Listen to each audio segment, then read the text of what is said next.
Right, we are here at Bendigo after the running of the Prelude for the 3-year-old Colts and Geldings Nutrien Classic Series number 4. There's a big mouthful. Kylie Sugars, and I just called to say, got the chockies. Firstly, well done. Thank you very much. Thank you. That was a great win.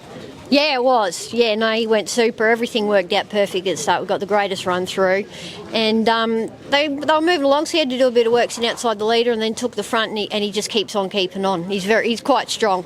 When Sam the End came, you had no intentions of handing up to him. You'd sort of made your decision and basically forced Johnny Caldo's hand as well. Johnny was happy to hand up to you when you were that determined you were going to keep the spot outside there. It was looking a little bit dicey for Darren for a while. He did get the 1-1 for a short time, but you were determined to hold that forward position.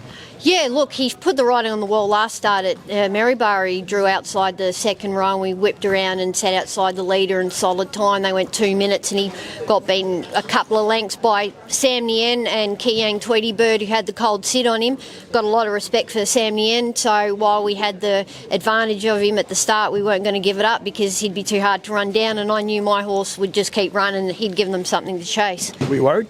Turning for home, it looked like it was going to be a great finish. There was sort of three across the track, and you ended up holding Zarski, the second horse, quite comfortably. But were you worried at any stage? Yeah, Zarski come with a huge run. He's got a terrific sprint, and Ed had like this cold sit on us. When I was a little bit concerned halfway around the turn, and then I pulled the eggs, and he kicked again, and he put about a length on him, and he held that margin for probably about 3/4 of the way up the straight. He was starting to feel the pinch at the finish, but one thing about him is he keeps going. He won't stop. He'll keep going. Into the $125,000 final. Nice little thrill.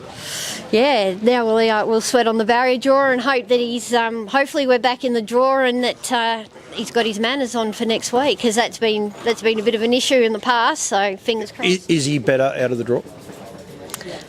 Well, at the moment he has. We've done quite a bit of work over the last couple of weeks, changing a lot of gear on him, because he went from a horse that was quite relaxed to, after about 3 or 4 race starts, the switch had flicked, and now he was starting to anticipate it and just got things wrong. Probably the benefit has done him the world of good being out the draw the last 2 starts.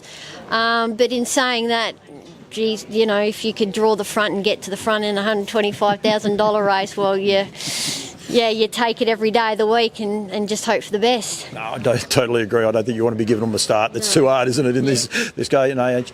Kyles, well done. How much you pay for him?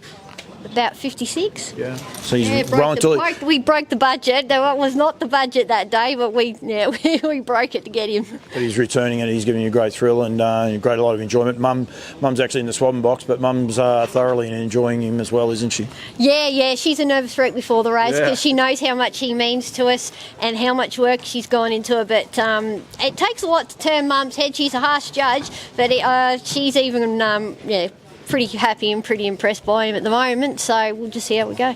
Let's go. Hopefully I'm interviewing you on your Saturday week. Thank you very much. Well Thank done. you. Ta.